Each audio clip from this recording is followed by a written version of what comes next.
Perfecto. Nos- Gracias. Muchísimas gracias, Lina, por la presentación. Antes de iniciar, me gustaría preguntarles si están viendo, todos están viendo la pantalla de la presentación. Lina, ¿se ve bien? Sí, se ve perfecto. Ok, perfecto. Bueno, ahora sí. Hola a todos, muy buenas tardes. Primero que todo, muchas gracias a CONET por la invitación para ser parte de este ciclo de charlas educativas en un tema de tanto auge y que ha tomado tanta relevancia en los últimos años. Me presento, mi nombre es Eliana Portilla, soy abogada de la Universidad Externada de Colombia, con estudios de especialización en la misma universidad en propiedad industrial, derechos de autor y nuevas tecnologías, con especialización en Derecho Administrativo de la Universidad del Rosario y con maestría en Propiedad Intelectual, Información, Comunicaciones y Tecnología de la Universidad de KU Leuven de Bélgica, y actualmente soy la coordinadora del equipo legal del Departamento de Patentes de Caballera Abogados.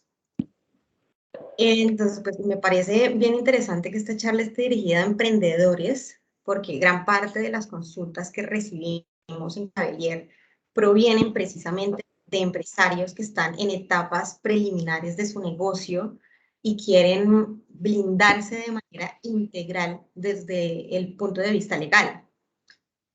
Por esto, aunque la propiedad intelectual es un tema bastante amplio y hay mucho que decir, pues me voy a enfocar en aquellos temas que por experiencia son los que más inquietud generan entre los emprendedores y a los que se les debería prestar especial cuidado. Entonces, antes de entrar en materia y solo a modo introductorio, me gustaría empezar por lo más general y qué es esto de la propiedad intelectual y qué son esos activos intangibles que la propiedad intelectual protege. Seguramente, como ustedes sabrán, los activos intangibles son bienes y que así como pasa con los bienes tangibles, que son entidades físicas como casas, fincas, carros, etcétera, los intangibles pueden ser propiedad de una persona natural o jurídica, tienen un valor económico y por ende pueden constituir un activo considerable dentro del patrimonio de una empresa. ¿No? Estos bienes intangibles, aunque ciertamente no se pueden ver, existen, son identificables y son apropiables. Entonces, hoy es de conocimiento general la importancia de esos activos intangibles en la actual economía, por lo que la identificación y la protección de ellos es de gran relevancia. Y por ser intangibles, pues necesitan un régimen de protección diferente al aplicable a los bienes tangibles, y ese régimen es el que conocemos como el derecho de la propiedad intelectual. Bueno, entrando en materia, estos son los temas que por cuestión de tiempo vamos a tocar a grandes rasgos, pero siempre intentando abarcar de la mejor manera los puntos que podrían ser de especial relevancia para ustedes. Tenemos generalidades de la propiedad intelectual, el valor de la información, esto es bien importante, aquí vamos a hablar de los secretos empresariales, de los acuerdos de confidencialidad, luego hablaremos de las nuevas creaciones, dentro de las cuales encontramos patentes y modelos de utilidad, que también son patentes, y los diseños industriales. Después hablaremos brevemente de los signos distintivos, que son las marcas, lemas comerciales, y finalmente hablaremos de los derechos de autor. Entonces, ¿qué es propiedad intelectual? La propiedad intelectual, como dice acá, es una descripción categórica amplia para el conjunto de activos intangibles que posee y protege legalmente a una empresa contra el uso o la aplicación externa sin consentimiento. Definiciones hay muchas, pero esta definición creo que es apropiada porque es bastante general y describe el concepto que se tiene de este tipo de protección. Propiedad intelectual es una categoría muy amplia para describir una serie de activos intangibles que pueden ser protegibles. Entonces, la API lo que busca es darle un reconocimiento a quienes se tomaron el trabajo de hacer una actividad intelectual. Esto busca incentivar ese tipo de creaciones intelectuales, pero pues la protección tiene unos límites, tiene unos requisitos, dependiendo del intangible y de la figura jurídica que lo va a proteger. Este es un mapa general de lo que abarca la propiedad intelectual. La propiedad intelectual se divide en dos grandes ramas que son la propiedad industrial y los derechos de autor o copyright. Y pues como vemos, la propiedad intelectual se compone de regímenes legales que están encaminados a proteger creaciones del intelecto humano, bien sea en un contexto científico o en un contexto cultural. Pero como hablamos de creaciones del intelecto humano y como ya mencionamos, pues estaremos hablando a su vez de creaciones distintas que requieren regímenes distintos de protección.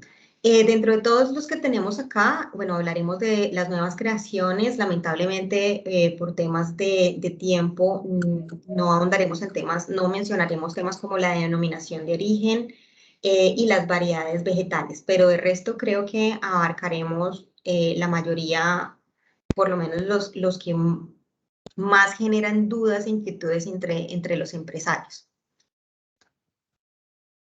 Entonces, empecemos por los secretos empresariales. Bueno, cualquiera que le hablan de información, ese es un término amplio y es tan ambiguo que es casi como cuando hablan de inteligencia artificial, ¿no? Todo el mundo habla de la información, de la importancia, que estamos en la era de la información, que la información es el motor de la cuarta revolución industrial, etcétera. Pero al final quedan las mismas preguntas. Y es, bueno, ¿y eso cómo me aplica a mí como empresario, como persona que estoy empezando encaminado en un nuevo proyecto? ¿Toda la información tiene valor? ¿Toda la información es protegible? ¿O qué tipo de información se protege y a través de qué figuras legales puedo proteger la información? Pues bien, la información que se protege es la información confidencial o información reservada y se protege a través del secreto empresarial, que también se conoce como secreto industrial. Bueno, comúnmente se usan como sinónimos, pero hay quienes dicen que el secreto empresarial comprende al industrial, pero esto al final termina siendo una discusión académica porque en la práctica no se hace realmente esta distinción. Pero bueno, hablando de secretos empresariales, bueno, hay muchos mitos alrededor de estos. El principal, creo que todos habrán escuchado el del secreto empresarial de Coca-Cola, en el que dicen que es una fórmula y que la fórmula nunca tuvo patente y que ha sido el secreto mejor guardado del mundo, etc. En cuanto a qué tipo de información es confidencial, no existe en la legislación colombiana ni en general en las legislaciones de otros países un decálogo que me permita determinar qué información debe ser catalogada como reservada. Sin embargo, es generalmente aceptado que se considere reservada toda la información que una persona natural o jurídica considere importante mantener en reserva. Y el carácter reservado de la información se mantendrá durante el tiempo que permanezcan las medidas para mantener en reserva dicha información. Entonces, cuando hablamos de secretos empresariales, no hay un sistema de registro. Yo no voy a ir a ningún lado a decir, mire señor o mire entidad, es que este secreto me pertenece, por favor, protéjamelo. No. El derecho se constituye cuando tengo una información que no he divulgado y esa información la estoy utilizando en una actividad comercial. Entonces, lo importante del secreto industrial o empresarial es que es información valiosa comercialmente y por eso necesito mantenerla secreta. Y la información es valiosa precisamente porque es secreta, ¿no? Entonces, además, para que la información secreta esté protegida, debí haber tomado medidas de protección. ¿A través de qué? Pues a través de acuerdos de confidencialidad, por ejemplo. Entonces, noten cómo la carga la tiene el titular de la información, porque es el titular quien debe identificar la información de carácter reservado, identificar aquellas personas dentro de su propia empresa que necesariamente y en razón de su cargo tengan acceso a la información de carácter reservado y también se deben identificar a los terceros que tienen o que eventualmente tendrán acceso a la información de carácter reservado. Y obviamente establecer y aplicar las medidas de protección. Como no existe un registro de secretos empresariales, yo tengo que blindarme a través de pruebas documentales, para que eventualmente yo pueda probar que hice todo lo que estaba a mi alcance para mantener secreta esa información. Entonces, ¿qué información no puede ser confidencial? Pues la información que no está en el dominio público, es decir, la que ya hace parte de ese conocimiento común de personas versadas en el área particular, o frente a una persona, pues no puedo exigir nada si esa persona ya tenía esa información y la adquirió por otra vía, por un tercero o por cualquier otra parte. Entonces, acá hay, bueno, supongo que hay startups que están entrando, quieren entrar en el mercado de innovación y tecnología, y por consiguiente, estas empresas serán generadoras de información. Y para que un proyecto salga adelante, necesariamente esa información tiene que fluir. Si la información no fluye, no se pueden hacer experimentos, no se pueden crear prototipos, no se pueden negociar acuerdos comerciales, etc. Entonces, carácter reservado no significa, como en el caso de Coca-Cola, que 3 personas tengan una fórmula y que deban morir con el secreto. No. La información se mantiene reservada si se comparte únicamente con personas que necesariamente tengan que tener acceso a la información y con quien, en lo posible, y se recomienda muchísimo, exista un acuerdo de confidencialidad firmado. Una empresa o un proyecto que esté iniciando debe crearse sobre bases sólidas. Eso es algo que de pronto antes no se miraba mucho, no se estudiaba mucho, pero ahorita los jóvenes y los empresarios están siendo muy conscientes de eso.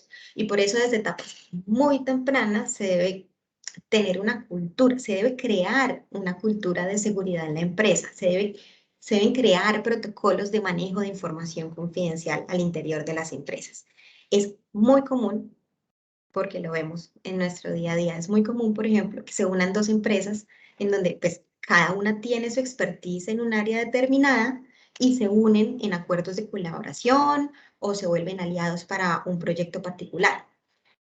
En ese caso, la empresa A, por ejemplo, digamos que tiene información que deberá compartir con la empresa B, y la empresa B tendrá a su vez información que debe compartir con la empresa A. Entonces, antes de empezar a trabajar, se recomienda que se firme un acuerdo de confidencialidad robusto entre ambas empresas, en donde ambas se comprometen a mantener en reserva la información que reciban de la otra parte, que reciban de su socio. Lo mismo si pasan en acuerdos entre personas naturales.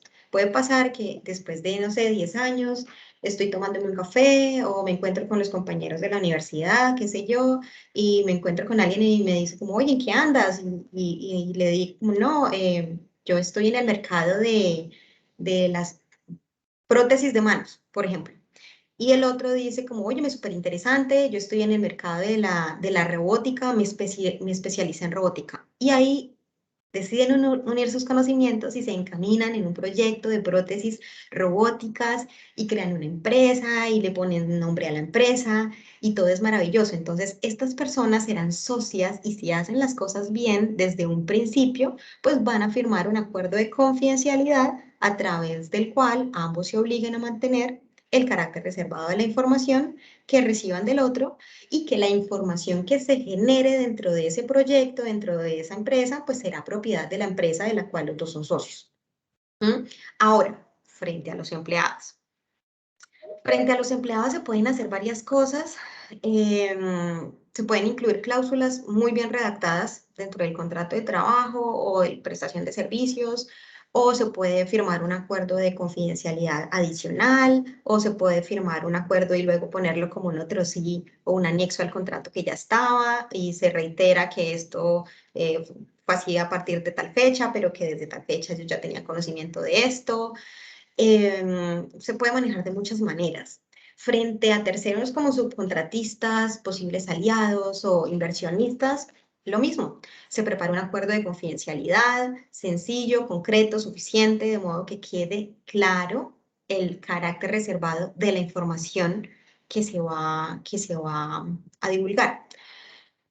Y acá yo creo que es importante decirlo, y es que creo que deberíamos dejar de pensar que la gente se va a ofender porque les pedimos que firmen un acuerdo de confidencialidad. Eso realmente no pasa, al contrario, lo que van a decir es: esta gente es muy juiciosa y se preocupa por proteger su información, me interesa hacer negocios comerciales con ellos. Eso es algo muy común y ya todo el mundo lo está haciendo, pero hay quienes dicen, bueno, de pronto lo tomen de mala manera, puede ser rudo. No, blindémonos desde un principio para que estemos tranquilos de ahí en adelante. Entonces, importante recordar, identificar qué tipo de información tiene carácter reservado, quiénes tendrán acceso a la información, cuáles serán las medidas de protección que voy a aplicar, y recomendado usar acuerdos de confidencialidad porque no hay nada más difícil que mantener un secreto. Entonces, si nos confiamos en es que esa persona sabe que es un secreto y no va a pasar nada, la verdad no, porque tenemos que llenarnos de pruebas documentales. Bueno, ¿qué normas protegen los secretos empresariales? Pues en Colombia junto con Ecuador, Bolivia y Perú, y les voy a comentar esto no solamente por el tema de los secretos empresariales, sino porque en general en temas de propiedad intelectual, aplica. Entonces, Colombia junto con Ecuador, Bolivia y Perú, pues es parte de la Comunidad Andina de Naciones, y en el marco de la Comunidad Andina hay unas normas que son normas supranacionales, es decir, que prevalecen sobre las normas nacionales. Esto no quiere decir que la norma supranacional derogue a la nacional, sino que la desplaza, de modo que si por alguna razón Colombia dejara de ser parte de la comunidad andina o se acaba la comunidad andina, volverían a aplicarse las normas nacionales en la materia. Pero pues bueno, eso no va a pasar en un tiempo cercano y por lo tanto se aplican las decisiones andinas. La decisión andina 486 del 2000 establece un régimen de protección al poseedor legítimo de secretos empresariales contra el uso, contra la divulgación, contra la explotación, etcétera, de información confidencial sin autorización del titular, y sanciona a quien divulgue la información sin autorización siempre que esa persona hubiese sido prevenida. Es decir, que le hubieran dicho, ojo con divulgar o usar esta información porque es de carácter reservado. Y ahí volvemos otra vez a la importancia de los acuerdos y de las cláusulas por escrito, porque son la prueba reina de que realmente se hizo esa prevención. Ahora, a nivel local, la divulgación de los secretos empresariales constituyen actos de competencia desleal. En el código también están las normas en el Código Sustantivo del Trabajo, en donde se establece el deber del trabajador de abstenerse de usar o divulgar la información confidencial, y esta falta daría pie a un despido con justa causa, por ejemplo. También lo tenemos en el Código Penal colombiano, en donde se establece el delito de la violación de reserva industrial o comercial, y este delito se configura cuando se emplea o se revela o se divulga. Ahí mencionan varios: descubrimientos, invenciones científicas, o procesos o aplicaciones industriales, comerciales, etcétera, etcétera. Menciona varios que se haya conocido en razón del cargo, oficio o profesión y que debían permanecer bajo reserva. Entonces, aunque no hay normas que nos digan cuál es la información que se debe catalogar como confidencial, porque como ya lo mencioné, es carga del propio titular establecer dentro de toda esa información que tiene cuál es la confidencial y cuál no. Lo cierto sí es que hay varias normas que regulan los secretos empresariales, y esas normas facultan a los titulares a iniciar acciones legales en contra de terceros que, a pesar de haber sido prevenidos, usaron, divulgaron, explotaron información reservada sin que los hubieran autorizado. Bueno, hasta aquí temas de secretos empresariales. Ahora vamos a entrar en el mundo interesantísimo de las nuevas creaciones. En las nuevas creaciones encontramos las patentes de invención y encontramos los modelos de utilidad, pero pues aquí también vamos a hablar de los diseños industriales. Entonces, ¿qué protegen las patentes de invención y los modelos de utilidad? Protegen invenciones. ¿Qué es una patente? La patente es un título de propiedad otorgado por el Estado que da a su titular el derecho de explotar e impedir temporalmente a otros la fabricación, venta o utilización comercial de la invención protegida. Ese concepto es bastante claro. Entonces, el sistema de patentes lo que hace es otorgar a los inventores un monopolio sobre su invención, ya vamos a ver qué son invenciones, para impedir que terceros fabriquen, usen, distribuyan, importen, vendan la invención protegida sin la autorización previa del titular del derecho. A cambio, los inventores deberán divulgar la información técnica de sus invenciones, que podría ser la inspiración para futuras generaciones de inventores y de investigadores. Esa es la finalidad. Entonces, el fundamento del sistema de patentes se basa básicamente en dos argumentos principales. El primero es ese incentivo para inventar, para innovar, el cual se ve como esa intervención de los estados en la producción de conocimiento. La idea detrás de este argumento es que los estados conceden un monopolio exclusivo y temporal a los inventores para que estos inviertan sus ganancias en el desarrollo de nuevas creaciones. Y el segundo argumento es el incentivo de la divulgación, que tiene como objetivo evitar que los inventores mantengan sus inventos en secreto.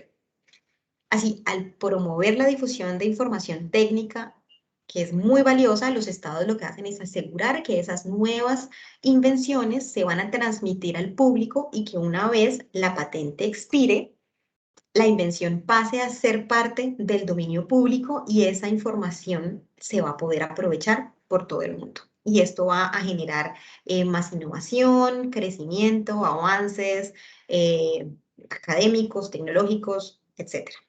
Entonces, ¿qué son las invenciones? Aquí puse algunos ejemplos de invenciones que han sido patentadas. Las invenciones son soluciones técnicas a problemas técnicos. Esa es, creería que la definición que mejor se ajusta a lo que es. Son soluciones técnicas a problemas técnicos en cualquier área de la tecnología. Pueden ser productos o pueden ser procedimientos. Y para que sean patentables, deben cumplir con los requisitos de patentabilidad, que son novedad, nivel inventivo y aplicación industrial. Más adelante les voy a decir en qué consisten estos requisitos, por ahora solamente los estoy mencionando. ¿Qué no son invenciones? La decisión andina nos dice muy claramente que no podrán ser invenciones, que no se consideran invenciones y por ende no se pueden proteger a través del sistema de patentes los descubrimientos, las teorías científicas, métodos matemáticos, el todo parte de seres vivos, tales como están en la naturaleza, obras artísticas, por esto el cuadro de la Mona Lisa, reglas de juego, planes, métodos de actividades intelectuales, programas de computador como tal, y formas de presentar información. Entonces, lamentablemente a veces recibimos creaciones que de pronto están más ligadas, se encuentran dentro de estas exclusiones de la decisión y por ende se tendría que estudiar la manera de buscar cómo se logra la patentabilidad de ellos, pero si encajan como tal en esta lista no se pueden patentar, no se puede solicitar patentes sobre ellos. O se puede solicitar la patente, pero la oficina las negaría con fundamento en este artículo, que es el artículo 15. Ahora,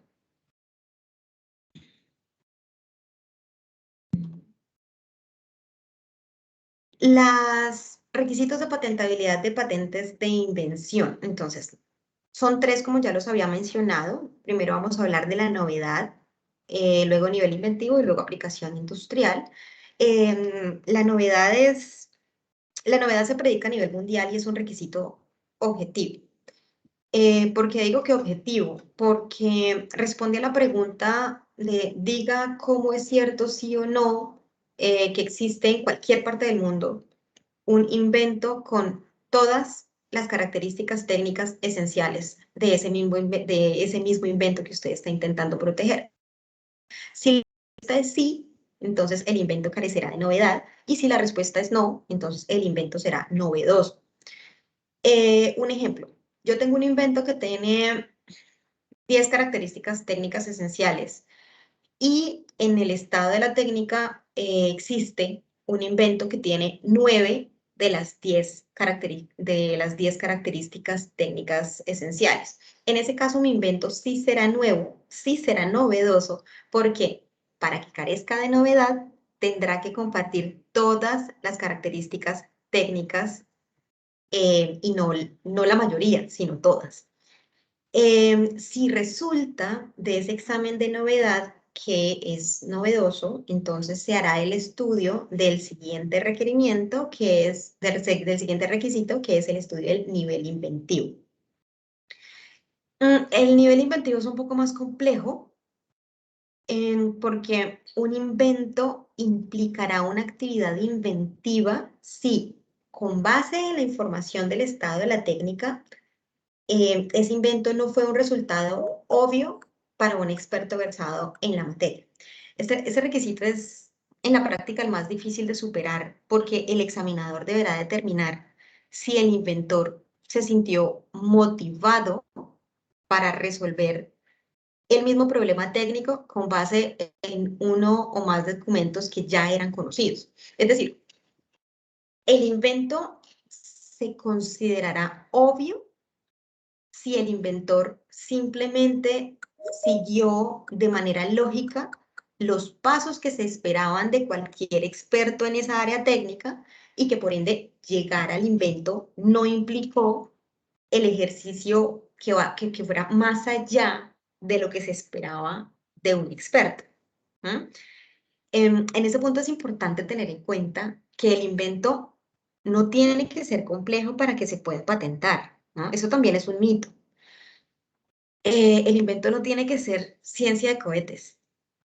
Puede ser sencillísimo y aún así ser patentable. ¿Por qué? Porque muchas veces las cosas se nos hacen fáciles cuando ya están inventadas. Y es por eso que el examinador de patentes tiene que ponerse en los zapatos del inventor en el momento de la presentación de la solicitud y hacer el análisis con lo que ya existía en el estado del arte desde ese momento hacia atrás, porque si no sería muy fácil, teniendo ya el invento listo, decir, no, pues es que esto era obvio, y bueno, si era muy obvio, ¿por qué nadie lo había inventado? ¿Qué tan obvio era? ¿Por qué nadie llegó a la misma solución para ese tipo de problema, para ese problema técnico objetivo? Entonces, por esto este es el requisito que de pronto puede constituir el obstáculo más fuerte en una solicitud de patente. Y el último requisito es la aplicabilidad industrial.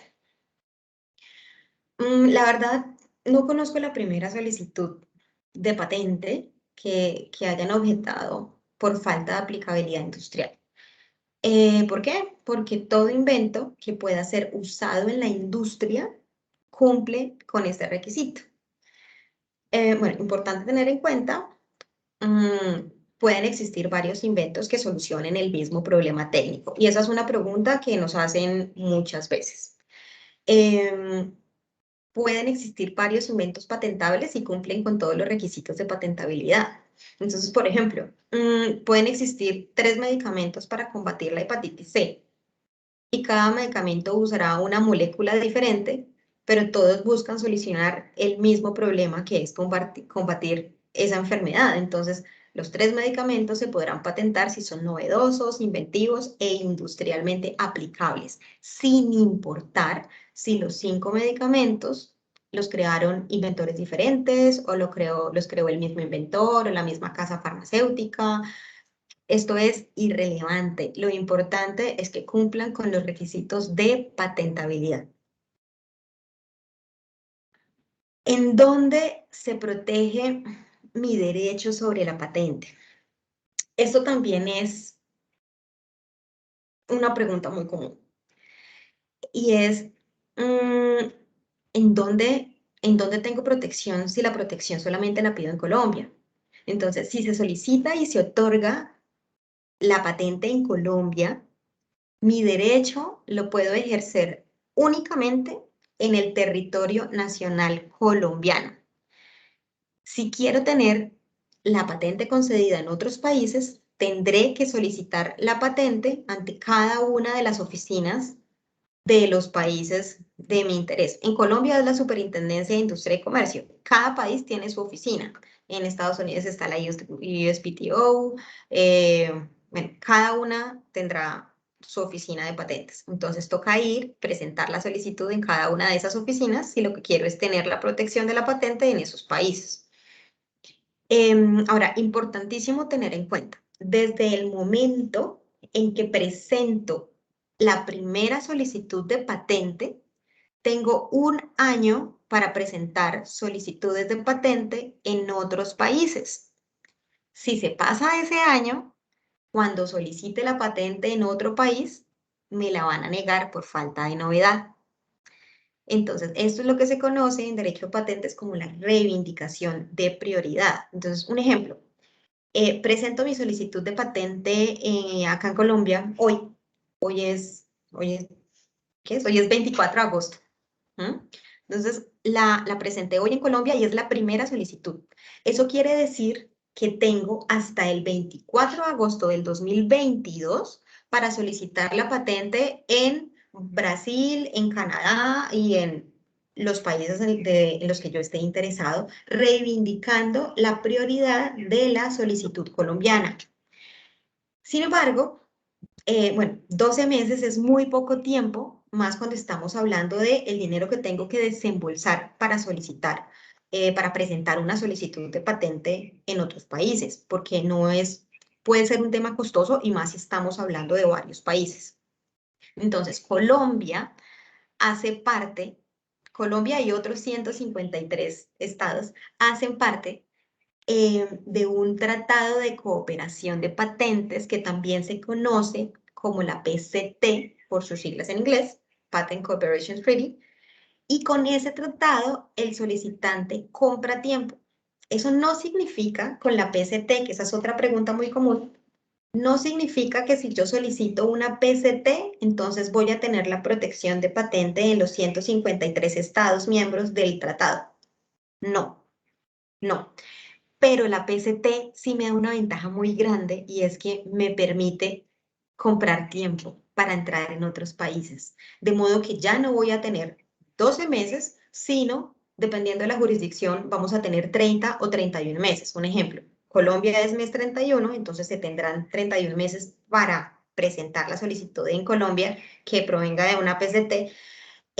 Perú es 30 meses, entonces en esos países tendrán 30 meses, que es únicamente un mes menos, pero pues igual la diferencia es bastante. Estamos hablando de 18 o 19 meses más y ese tiempo es oro para decidir si sí me interesa comercialmente ese país, porque el hecho no es tener una patente concedida. El hecho es poder explotar mi patente, porque detrás de esto lo que hay es un interés económico. Entonces, para saber si tengo interés comercial, si puedo encontrar los inversionistas y todo esto, necesito tiempo. Para tener la plata, para poder presentar las solicitudes, necesito tiempo. Si tenemos el tiempo en los 12 meses, perfecto, pero si lo que necesitamos es tener un poquito más de tiempo, la PCT es una excelente decisión. Entonces, esa PCT se presenta directamente ante la oficina internacional que queda en Ginebra, Suiza, o se puede usar una oficina receptora. No todas las oficinas son receptoras, pero la Superintendencia de Industria y Comercio sí lo es. Entonces se puede presentar directamente o se puede ingresar a través de la oficina colombiana y obviamente pagando una tasa adicional si se hace por la oficina colombiana. Y esto me dará más tiempo para decidir en qué países tengo interés comercial, como lo acabo de mencionar.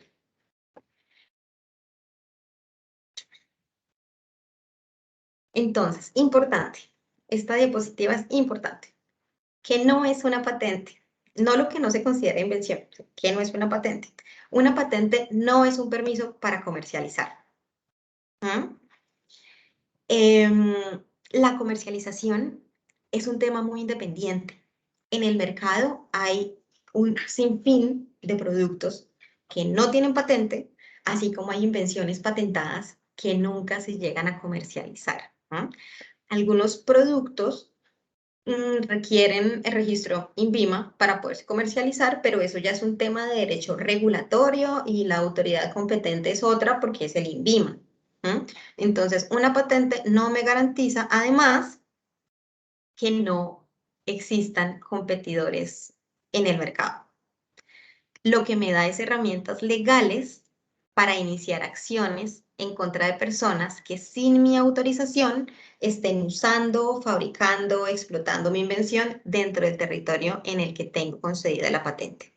Bueno. Tiempo de protección de la patente. Las patentes otorgan un tiempo de protección de 20 años desde la solicitud y esos 20 años no son renovables. En Colombia, un proceso de patente es bastante rápido. La Oficina Colombiana de Patentes es muy buena y es bastante rápida. En promedio se puede estar demorando 2 años y medio, 3 años, pero en otros países una solicitud de patente, un trámite de patente puede durar 4, 5, 6 años. Entonces, al final, el titular no tendrá 20 años para explotar su patente, sino 17 o 15 años, dependiendo de todo lo que ha durado el trámite administrativo. Pero como les digo, la oficina colombiana en eso les lleva una gran ventaja a otras oficinas porque es bastante rápido.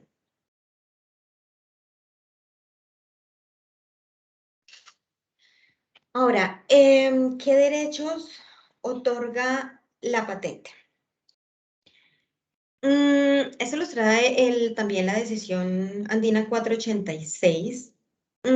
Y la patente lo que confiere a su titular es un monopolio sobre el invento y por consiguiente el titular de la patente podrá iniciar acciones legales en contra de terceros que sin su consentimiento fabriquen, ofrezcan en venta, vendan, usen o importen el producto patentado o que empleen el procedimiento patentado, porque recordemos que las patentes recaen no solamente sobre productos, sino también sobre procedimientos, y también en contra de aquel que sin su consentimiento fabrique, ofrezca en venta, venda, use o importe el producto obtenido directamente mediante el procedimiento patentado. ¿Ya? Entonces, este es el artículo que faculta al titular de la patente para iniciar acciones legales en contra de terceros. Ahora, se recomienda hacer una búsqueda de antecedentes tecnológicos antes de iniciar el proceso de redacción de una solicitud de patente.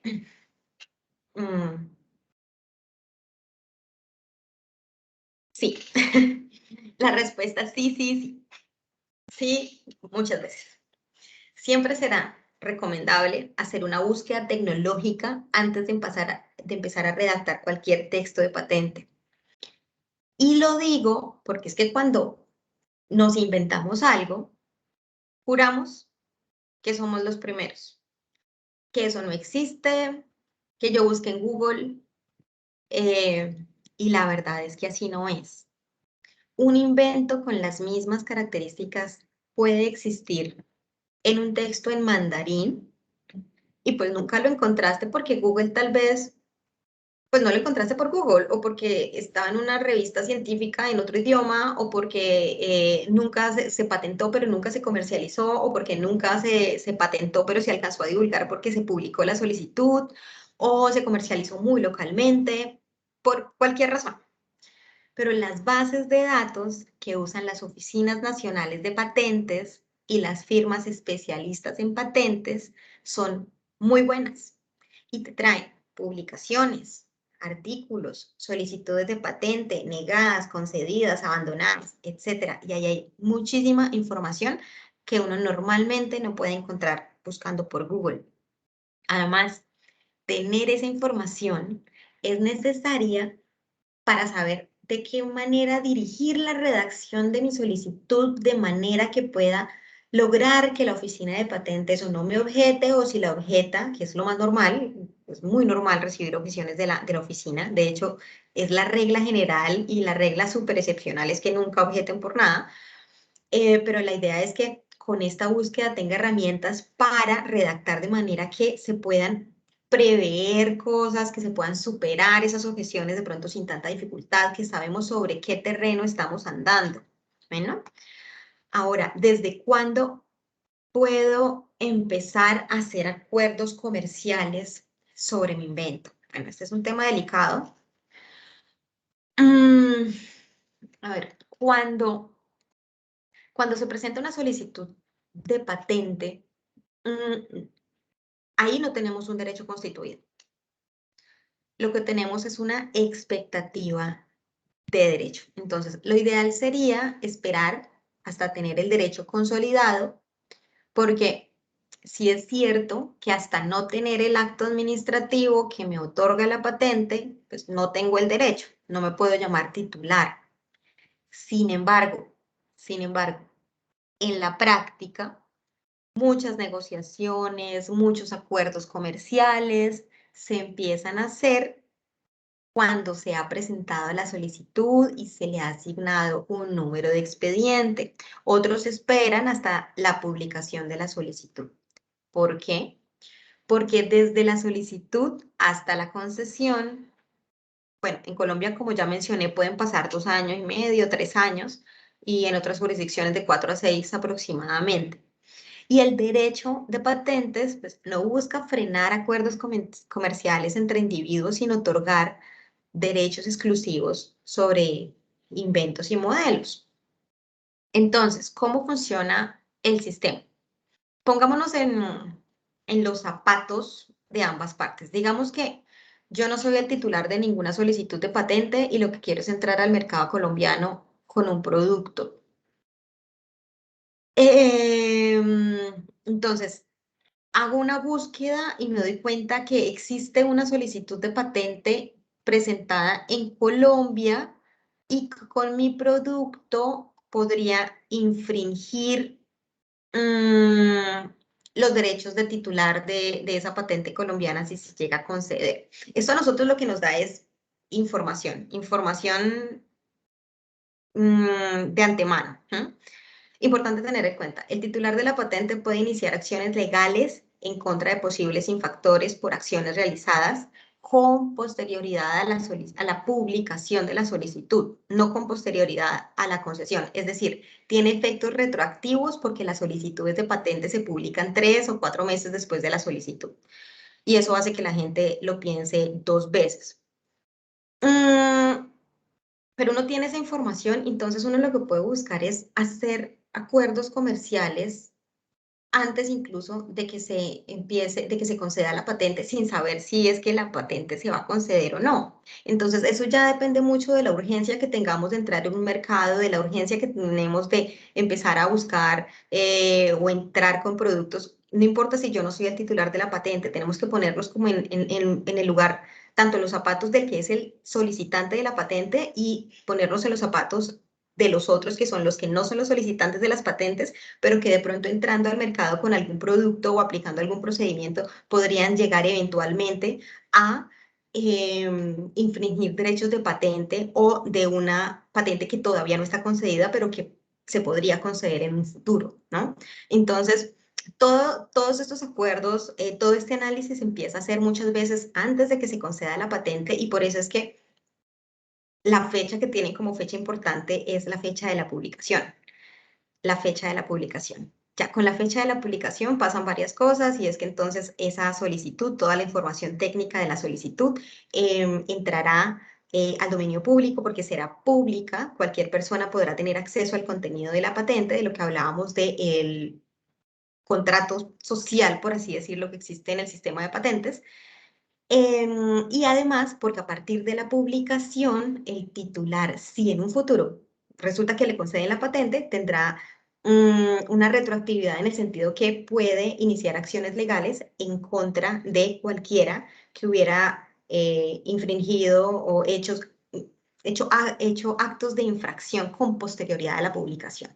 En Colombia, por ejemplo, La publicación se hace por ahí entre 3 o 4 meses después de la solicitud. Entonces ya no estamos hablando de 2 años y medio o 3 años después de la solicitud, sino 3 a 4 meses después de la solicitud. Y por eso es como la fecha que en la práctica se tiene como una fecha importante para empezar a hacer negociaciones con respecto a solicitudes de patente o ver cómo estamos en el campo de la infracción. Entonces, hacer acuerdos comerciales sobre inventos con patentes solicitadas pero no concedidas no es como tal ilegal. Y como les mencionaba, es la práctica común siempre y cuando los términos estén claros entre las partes. Es decir, no podemos llegar a decir que es que fijo nos van a conceder una patente porque eso solamente lo sabremos con la resolución de la concesión. Pero el simple hecho de tener la solicitud presentada es un plus muy grande porque hay una expectativa de derecho y porque estoy bloqueando a cualquier otro que quiera solicitar la patente sobre el mismo invento en Colombia o en cualquier parte del mundo. Ahora, si me conceden la patente en Colombia y yo no la solicité en ningún otro país, pues nadie más podrá solicitar la patente sobre el mismo invento en ningún otro país, pero como mi derecho de exclusiva solo abarca Colombia, cualquier otro sí podrá usar y fabricar en cualquier otro país sin pedirme autorización ni pagarme nada. Entonces hay que tener claridad en este punto. ¿Para qué sirven los análisis de libertad de operación? Cualquier persona interesada en explotar una tecnología debería iniciar con un análisis de libertad de operación o Freedom to Operate, que se llama así en inglés. ¿Esto qué es? Es una búsqueda tecnológica que tiene como objeto analizar si al fabricar, usar o poner en el mercado un producto o procedimiento estaría infringiendo derechos de propiedad industrial de terceros. Los resultados de este análisis me indican si existe algún riesgo, qué tan alto sería ese riesgo, porque créanme que cuando alguien tiene su derecho de propiedad industrial o de propiedad intelectual en general, va a estar pendiente de que terceros no infrinjan su derecho, de que terceros no usen, fabriquen, exploten, importen su invención. ¿Por qué? Porque cuando hablamos de propiedad industrial en general, hablamos de dinero. A mí me interesa obtener la protección porque yo voy a hacer una explotación comercial y porque yo quiero excluir a otros y tener una ventaja en el mercado. Esa es la razón. Todos los tipos de propiedad intelectual son estrategias comerciales. Los análisis de libertad de operación me muestran el panorama completo a efectos de evitar que yo sea ese tercer infractor o ese eventual tercer infractor. Traer tecnología de otros lados no es ilegal, de hecho eso es transferencia de tecnología. La innovación en el mundo va al paso que va gracias a la transferencia de tecnología, pero hay que hacer un estudio para ver si esa tecnología tiene algún tipo de protección en el país al que quiero llevar esa tecnología, o si existe el riesgo de que se pida protección de esa tecnología porque el titular está todavía dentro de los tiempos para hacerlo, o si yo estoy creando mi propia tecnología, pero para ponerla a andar, necesariamente tendría que hacer uso de la tecnología de otros, que eso también puede pasar, etcétera. Entonces, en el caso en que un tercero tenga la patente solicitada, pero no concedida, y yo podría estar infringiendo esa patente con el producto que voy a lanzar al mercado, ¿qué debería seguir? O sea, ¿qué debería hacer? No lanzar el producto, buscar un acuerdo, esperar a que concedan o nieguen esa patente, presentar una oposición a la solicitud de patente si es que todavía estoy dentro de los términos para hacerlo. Entonces, toca evaluar todos los escenarios posibles para hacer un análisis de riesgos y contingencias. Y el primer paso para hacer eso se logra con un análisis de libertad de operación en el territorio de mi interés.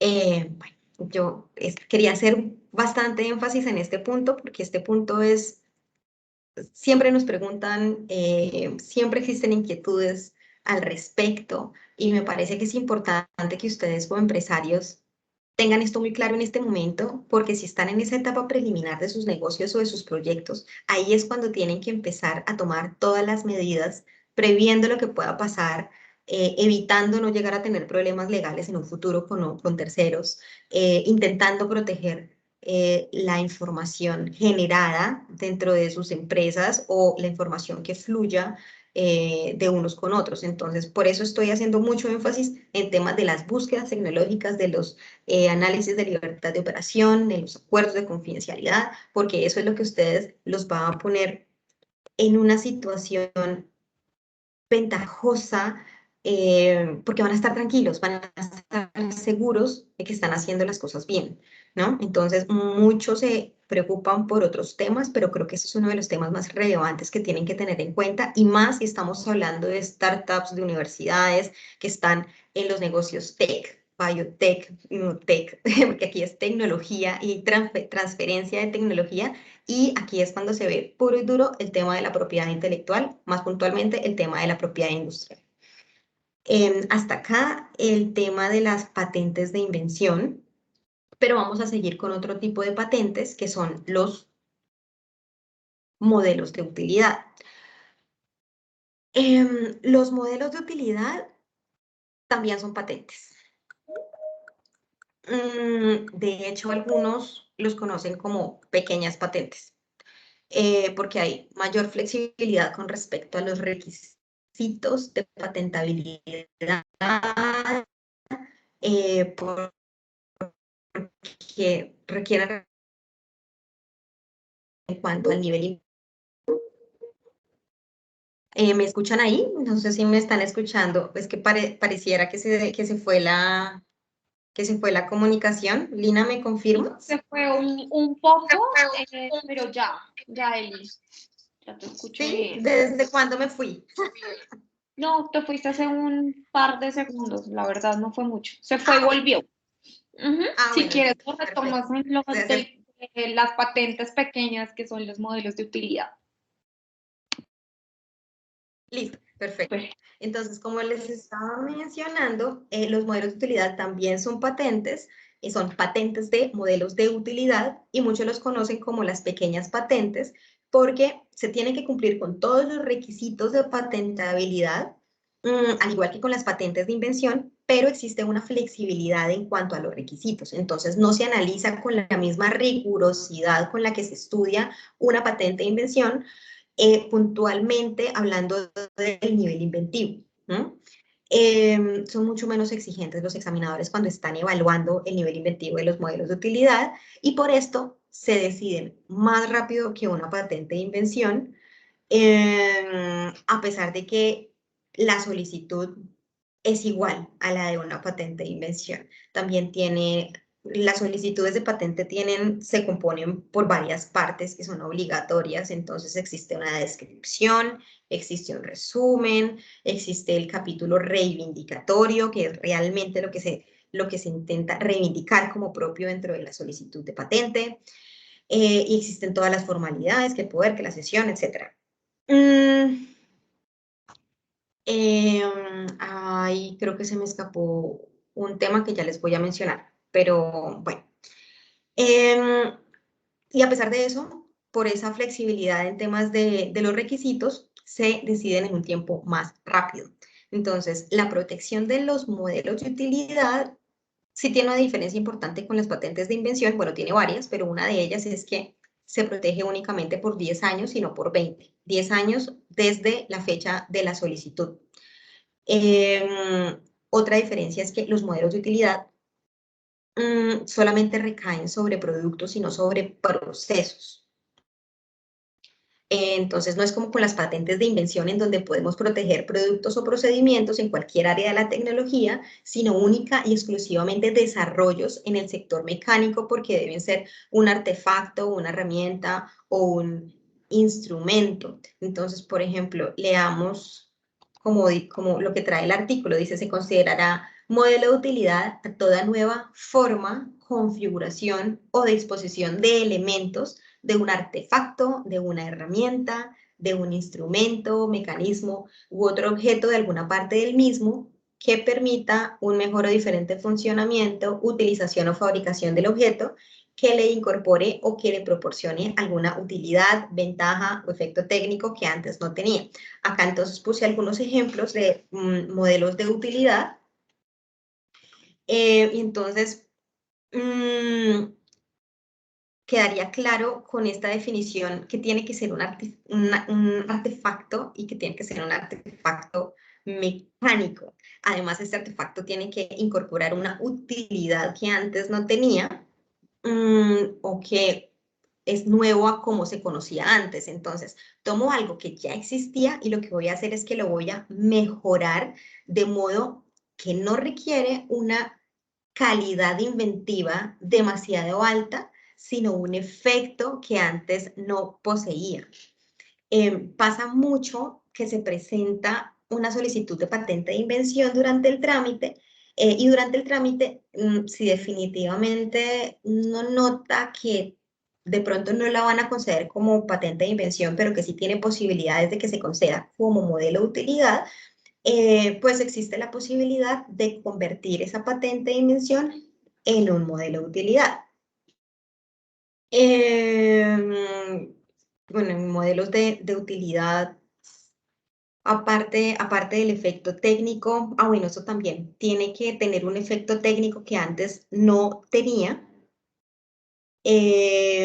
Y importantísimo que sí tiene que ser muy fuerte en tema de novedad. Si la novedad no la tiene, definitivamente no se va a poder conceder. Entonces necesitamos que sea un objeto y que tenga una funcionalidad que no tenía antes. Importante, los modelos de utilidad siguen siendo patentes, son soluciones técnicas a problemas técnicos, pero con sus particularidades. De resto, el contenido del texto es la solicitud, es igual al de la patente de invención, y se otorgan los mismos derechos a su titular, pero por menos tiempo.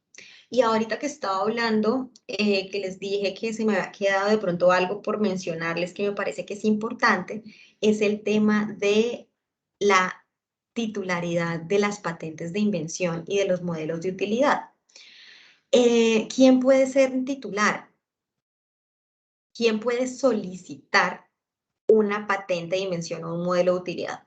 Bueno, en principio, quien tiene que solicitarlo es el inventor, pues no tiene que, en principio, quien tiene el derecho de solicitar una patente de invención o la protección, la concesión de un modelo de utilidad es el inventor.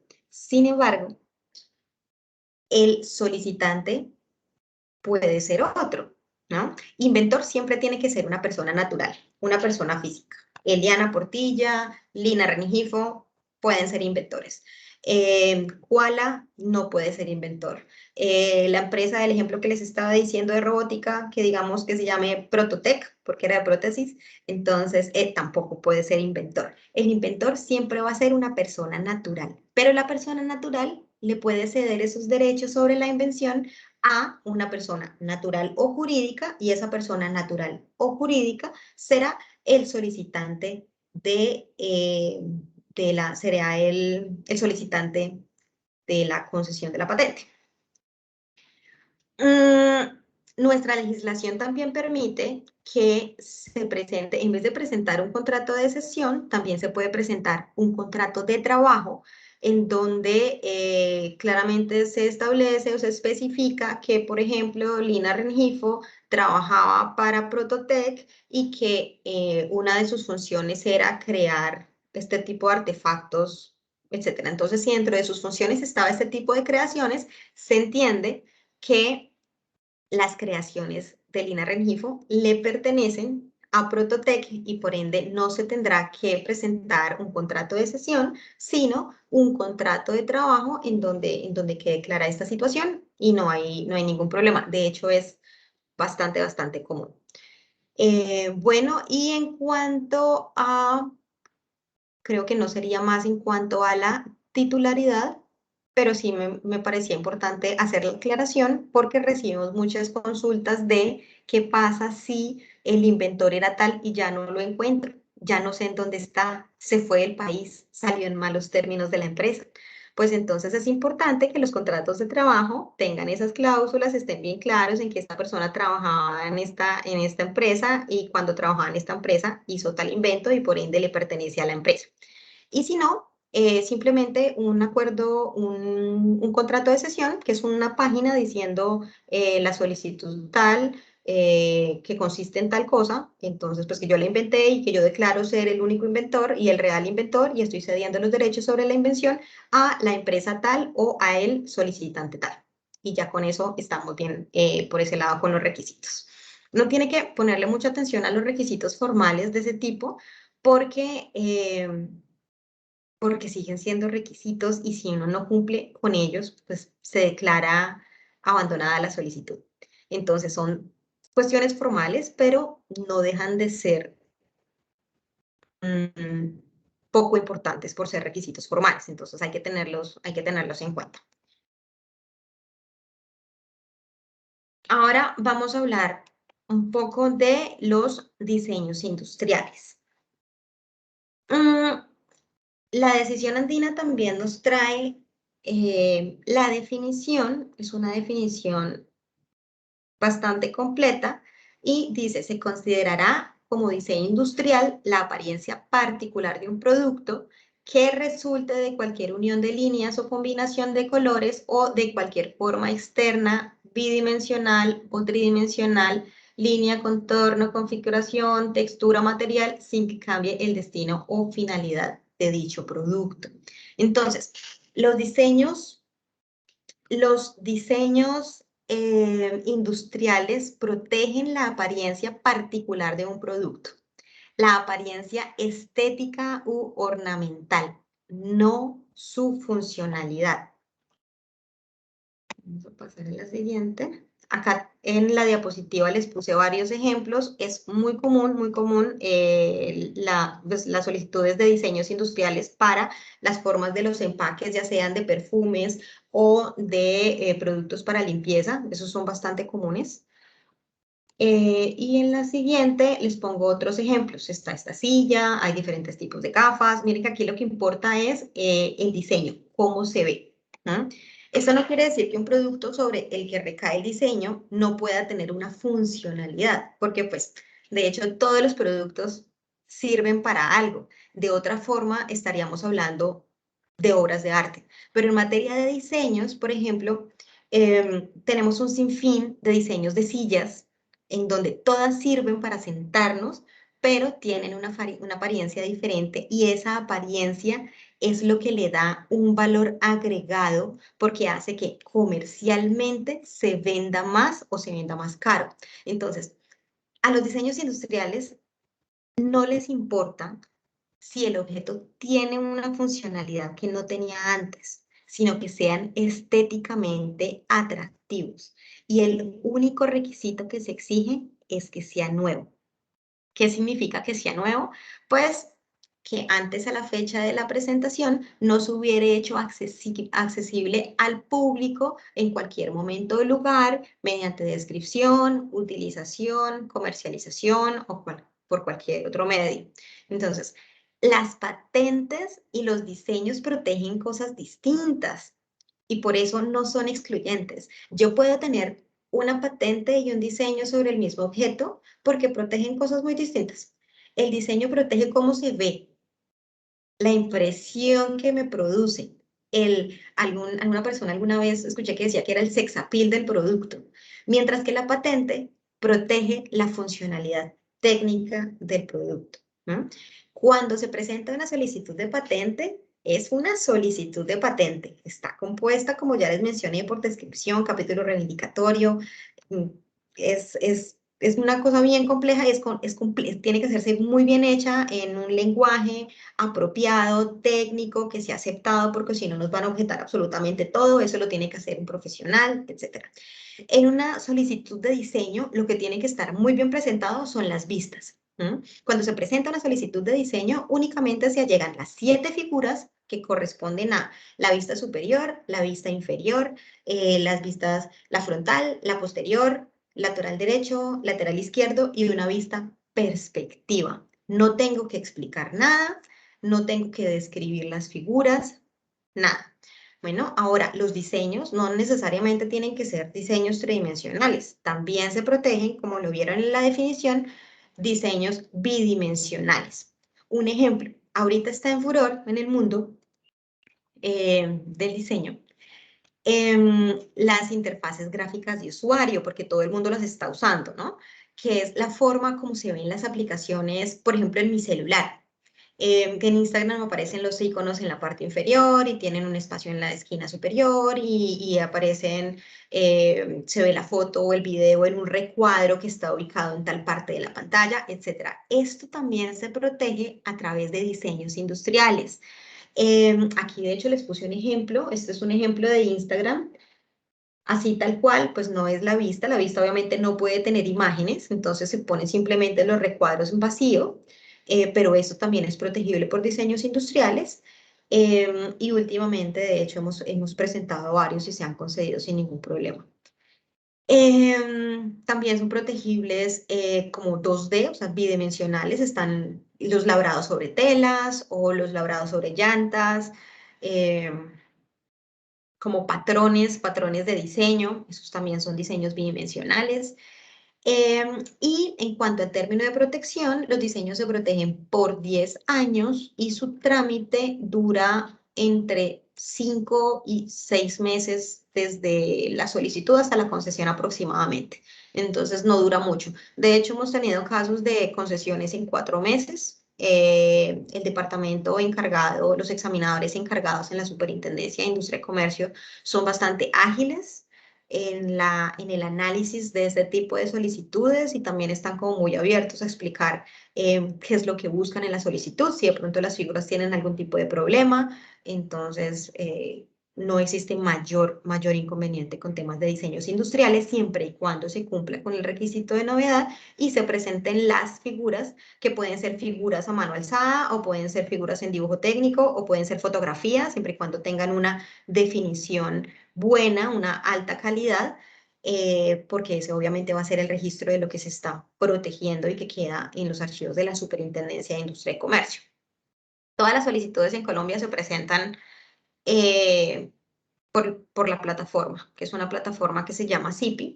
De vez en cuando, si no funciona la plataforma, hay que presentar las cosas en físico, pero normalmente todo se presenta por la plataforma, que es una plataforma muy buena también, creería que es una de las mejores, si no es que es la mejor dentro de la región. Y eso nos da bastantes ventajas también porque podemos tener acceso a la información que hemos estado subiendo, a los requerimientos, a las respuestas a los requerimientos, a las resoluciones, etcétera. Toda la información está ahí, a las figuras cuando estamos hablando de diseños industriales. Entonces, creo que sí hemos avanzado mucho dentro de la región. Colombia es un país bastante fuerte en temas de propiedad intelectual y eso al final lo que hace es beneficiar a los usuarios, a los solicitantes, ¿no? Antes de pasar a hablar de los signos distintivos, hay otro tema que me gustaría comentar. Aquí me están diciendo que si puedo ampliar las diapositivas, qué pena no lo había visto. Lina, ¿las diapositivas se están viendo pequeñitas?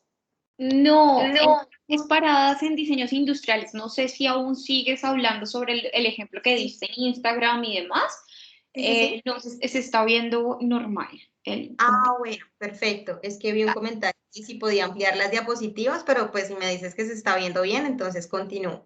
No, está perfecto. Si las personas pueden ampliar si pueden ampliar tus diapositivas, pinearla como pantalla principal e ir haciendo zoom in y zoom out con el mouse o ya sea con el mousepad si tienen un Mac u otro portátil o dispositivo. Sí lo pueden hacer ampliando ellos la imagen. Listo, muchísimas gracias. Yo les iba a decir algo antes de pasar a los dis. Sí, ya me acordé.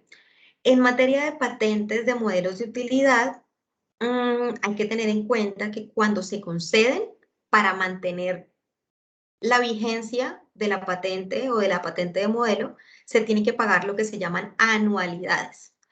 En Colombia, esas anualidades empiezan a pagar desde que se concede la patente, no son retroactivas dentro del trámite, o sea, desde que se concede la patente se empiezan a pagar de ahí hasta que se cumplen los 20 años en patentes de invención y hasta que se cumplen los 10 años cuando estamos hablando de modelos de utilidad. Esa es una tasa que se tiene que pagar ante la superintendencia y si no se paga esa tasa, se entiende caducada la solicitud. Entonces, muy triste que de pronto uno ya tenga concedida la patente y por un descuido no pague la anualidad y perdí la patente. Se pueden hacer varios pagos de anualidades por adelantado. Eso también es una buena opción si de pronto uno no está como muy al tanto de las cosas o si de pronto no lo estás haciendo con una oficina que te esté enviando constantemente recordatorios. Pero ese es un tema bien importante para tener en cuenta. No funciona igual en todos los países. En unos países se tienen que empezar a pagar las anualidades desde el momento de la solicitud de la patente o del modelo. Hay otras en donde no se pagan anualmente y por eso se llaman tasas de mantenimiento y no anualidades, sino se pagan, por ejemplo, en Chile se tienen que pagar por decenios, entonces se pagan primero los 10 años al tiempo con la concesión y luego se pueden pagar 10 años después, se pagan los otros 10 años. Y hay unos que se pagan 3 veces como en Estados Unidos, a los 3.5 años después de concedida, a los 7.5 años después de concedida, a los 11.5 años después de concedida. Entonces, eso depende, varía mucho de país a país, pero siempre la regla general es que se paguen anualidades para poder mantener vigente la patente. En casos de diseños industriales, no, y por eso me acordé, porque en los casos de diseños, tú tienes el diseño por 10 años, tienes la concesión del diseño, no tienes que pagar anualidades, simplemente ya tienes tu título, tu certificado, el derecho sobre tu diseño y pues estar pendiente que de pronto terceros no estén infringiendo mi derecho para empezar las acciones correspondientes. Habiendo dicho esto, entonces ahora sí, voy a continuar con los signos distintivos. ¿Qué son?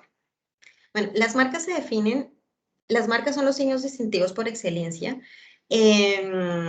y se definen como signos que son aptos para distinguir productos o servicios en el mercado. Este es un tema que ya no es tan en chino. Cuando uno habla de patentes, de pronto más de uno queda un poco perdido porque pues sabemos que protege inventos, pero no más, porque no es algo que estemos viendo en nuestro día a día, ¿no? Cuando estamos hablando de marcas, sí es algo con lo que estamos muy familiarizados porque todos somos consumidores y todos vemos marcas en todas partes, ¿no? Y tenemos nuestras marcas favoritas y nos gustan esas marcas y esta marca me evoca esto y esta marca me evoca lo otro, etcétera. Entonces, de acuerdo a la decisión andina, la definición es constituir a marca cualquier signo que sea apto para distinguir productos o servicios en el mercado. Podrán registrarse como marcas los signos susceptibles de representación gráfica. La naturaleza del producto o servicio al cual se ha de aplicar una marca en ningún caso será obstáculo para su registro. Resalté lo de susceptibles para representación gráfica porque ese es el requisito más importante, ¿no?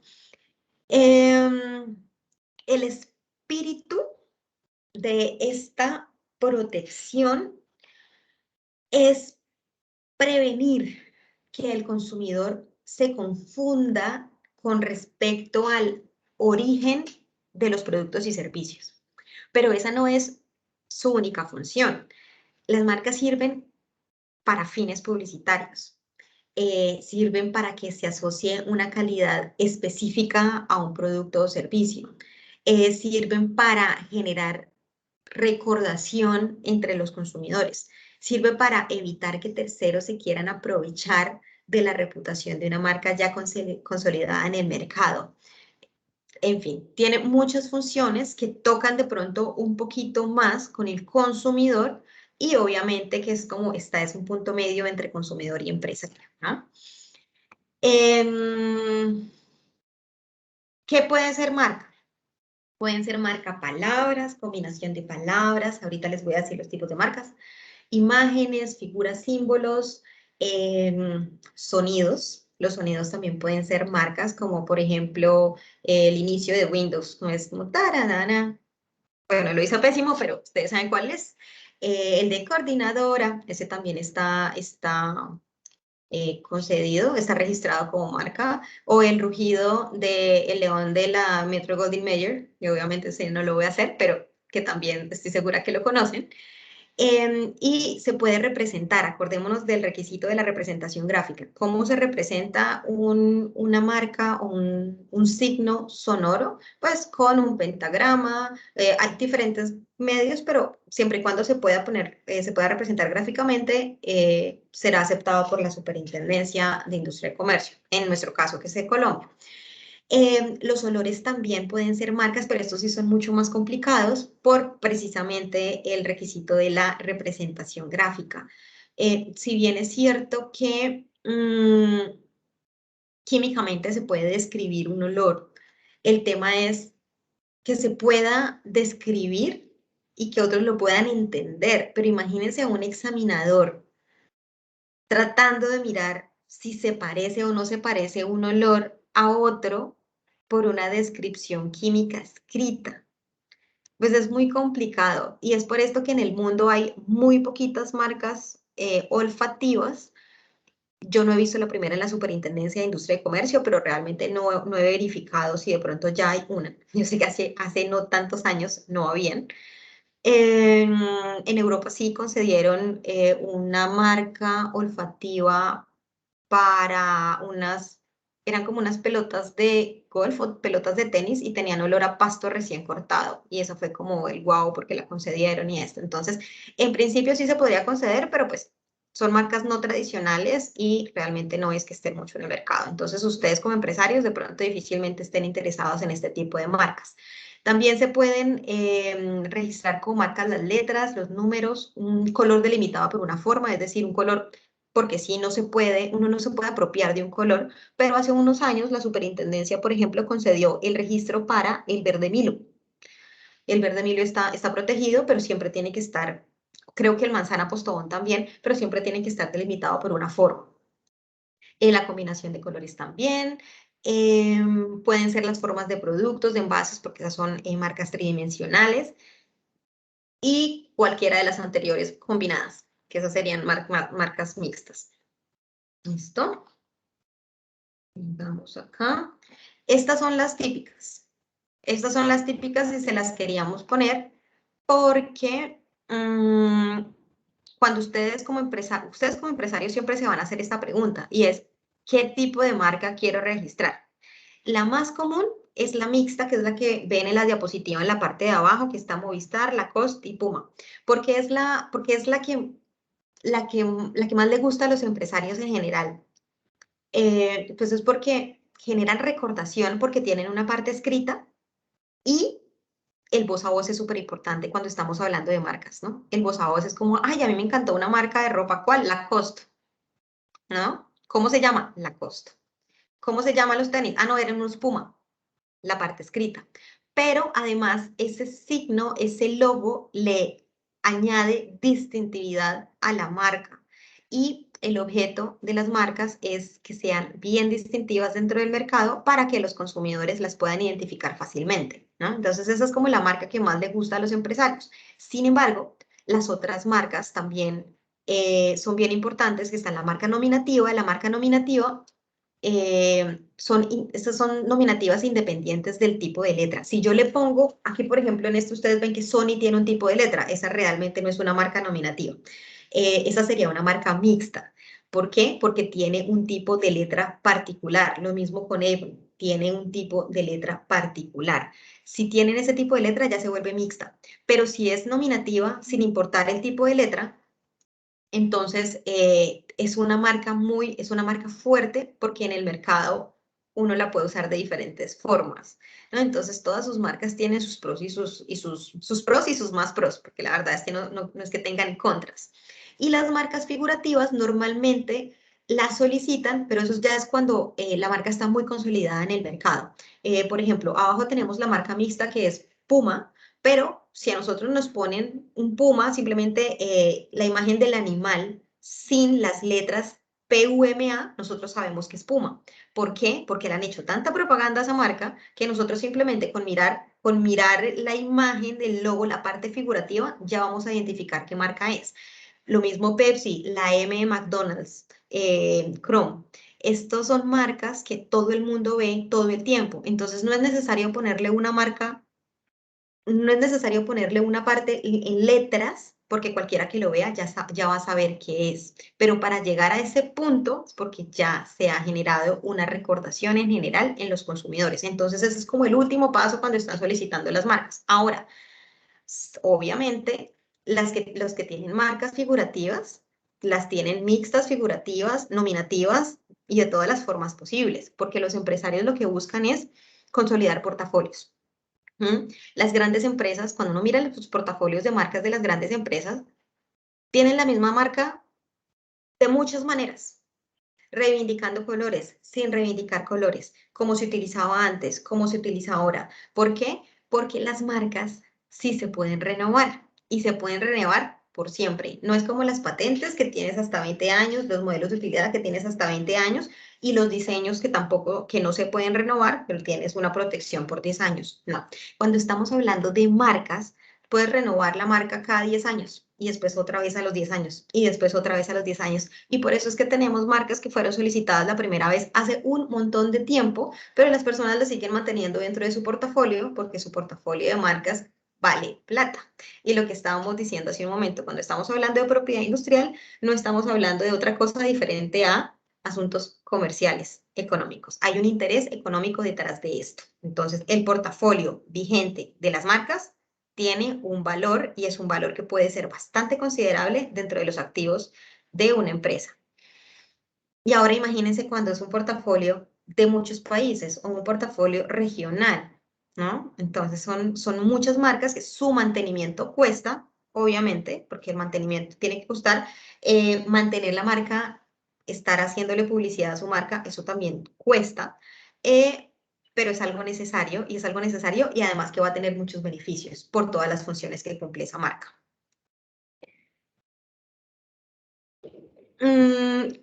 No son registrables. Entonces, no son registrables las marcas que no se puedan representar gráficamente. Entonces, ahí es el problema que hablábamos hace un momento de las marcas olfativas, que en principio sí se podrían representar gráficamente y que por eso la ley lo permite, pero que en la práctica es como difícil.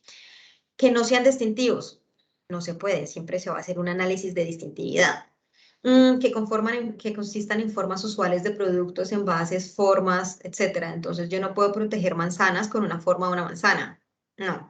Un signo que describa la calidad, cantidad, destino, vapor, valor, procedencia. Esas son marcas signos descriptivos. Tampoco se pueden registrar signos descriptivos. Un ejemplo, el mejor. Ahora, cuando vamos al mercado, si se darán cuenta, hay muchas marcas que se mantienen dentro del mercado comodísimos. Por ejemplo, esa hoy no se podría solicitar, pero como este es un derecho nuevo, el derecho de las marcas es un derecho bastante nuevo, estamos empezando a aplicar los criterios desde hace unos años hacia acá. Entonces, esos primeros signos que se solicitaron hace mucho, mucho tiempo, pasar, o a veces también pasa que por un descuido del examinador también pueden pasar cuando realmente no cumplirían con los requisitos para que se pudieran registrar.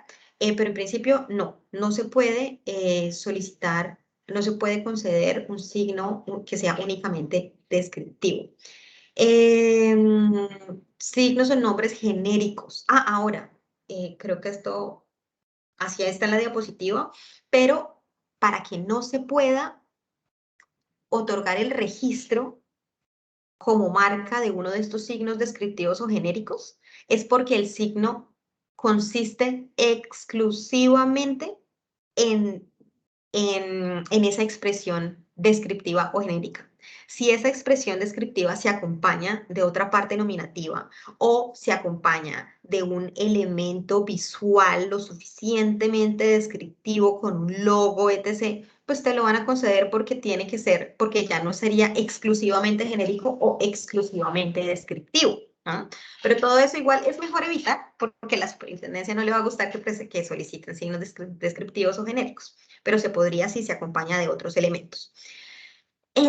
Colores alados sin contexto, engañosos respecto a la procedencia geográfica. yo no puedo decir que estoy intentando proteger bocadillo de leño si el bocadillo que voy a hacerlo estoy haciendo en Bogotá.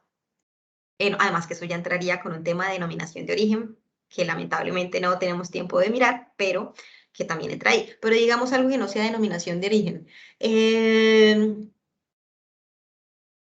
Bueno, voy a poner un ejemplo porque mi familia es de allá, pero digamos que queso Chitagá. Eli, Sí, tienes una manito levantada de Manuel Echeverry y también tienes una pregunta. ¿Cuál es el tipo de registro de marca que sería la recomendación estándar para una startup? Hay dos, primero una manito y después esta pregunta del chat. la mixta. La respuesta es, el signo mixto es el signo recomendado porque va a generar recordación en los consumidores de los servicios. Los consumidores no solamente son de productos, sino también de servicios, y porque va a tener esa parte nominativa. Entonces, ese es el signo por excelencia que se recomienda cuando se está empezando. Y Manuel. Hola, hola, buenas tardes, ¿cómo están? Hola, muy bien, muchas gracias. Muchas gracias a ti por esta charla tan interesante. Tengo una pregunta, yo soy el general de una empresa que se llama Baico, yo soy también pues uno de los cofundadores. En diciembre del año pasado iniciamos el proceso de registro de marca con digamos, a través de una agencia que se encarga de esto, pues qué sé yo, una oficina de abogados, no sé cómo se llame, pero una oficina pues que se encarga como de estos temas. Eh, Ahí recibimos la asesoría, presentamos la marca con el logo, de hecho pues nos nos hicieron el diagnóstico, nos sugirieron unos cambios, lo hicimos, lo registramos. En primera instancia la SIC como que aceptó la marca. Pasamos de hecho ese primer periodo de, no sé, creo que eran 2 meses o así, en donde como que públicamente cualquiera podía presentar un alegato. Pues me disculpas pues la falta de usos técnicos, pero pues sí, como ¿cierto? Pero ya como Oposiciones. que, perdón.